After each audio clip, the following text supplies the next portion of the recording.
আসসালামু আলাইকুম ওয়া রাহমাতুল্লাহ। সুপ্রিয় দর্শক, আশা করি আল্লাহ রাব্বুল আলামিনের অশেষ মেহেরবানিতে ও দয়ায় আপনারা সবাই ভালো আছেন। আল্লাহর রহমতে এবং আপনাদের দোয়ায় ভালো আছি। আজ আমি আপনাদের সামনে আল্লাহর একটি নাম দিয়া কিভাবে দৌলত করে হাজির করা যায় তা সম্পর্কে আজকে ভিডিওতে আলোচনা করব। শুরু থেকে শেষ পর্যন্ত ভিডিওটা দেখবেন। যদি ভালো লেগে থাকে চ্যানেলটি সাবস্ক্রাইব করবেন, আর পাশে থাকা বেল আইকনটি অল ক্লিক করবেন যেন ভিডিও ছাড়া মাত্র সবার আগে নোটিফিকেশন পেয়ে যান। আর যারা অলরেডি চ্যানেলটি সাবস্ক্রাইব করেছেন অসংখ্য ধন্যবাদ। আপনারা যে পরিসাধন করতে চান, হাজির করতে চান, এটা কিন্তু এতটা সহজ না যে একবারে হাজির করতে পারবেন একবারে সহজে। এতটা সহজ না ভাই। নিরামিষ খাইতে হবে, সাধনা করতে হবে, আমল করতে হবে, রুহানি শক্তি লাগবে। এতগুলা ধাপ পার হইয়া আপনাকে সাধনগুলা কইরা এই পরি হাসিল করতে হবে।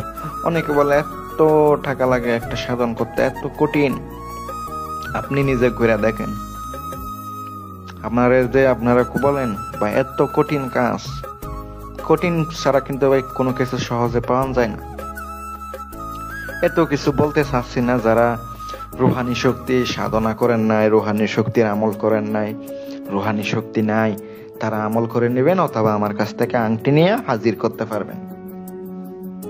আশা করি আপনারা বুঝতেই পারছেন। যতটুকু পারবো ইনশাল্লাহ করে দেব কাজ, যতটুকু পারবো ইনশাল্লাহ আমার পক্ষ থেকে ইনশাল্লাহ করে দেওয়া হবে। আপনারা যারা সুন্দর মতো করে আমল করতে চাচ্ছেন, আমলের ইজাজত আমার কাছ থেকে নেবেন, তারপরে আমলটি করবেন। তারপর আমলটি করে সুন্দর করে আপনি এই কাজটি করবেন। আগে আগরবাতি মোমবাতি জ্বালাবেন, নিরামিষ খাইবেন। শনি মঙ্গলবারের দিনে আমল শুরু করতে হবে। পশ্চিম দিকে মুখ করে অবশ্যই নিরামিষ খাইতে হবে। নিজের শরীর বন্ধ করে ইয়া আল্লাহ এটা 5000 বার পড়তে হবে। 5000 বার আগে পরে দূরে শরীফ পড়তে হবে। ইনশাল্লাহ কামিয়াবি হইতে পারবেন। আমলটি 41 দিন পর্যন্ত করতে হবে ইনশাল্লাহ। অনেক সময় 7 দিনে হাজির হয়ে যায়। অনুমতি সবার জন্য রইল। আর সকলে ভালো থাকবেন, সুস্থ থাকবেন এই কামনাই করি। আসসালামু আলাইকুম ওয়া রাহমাতুল্লাহ।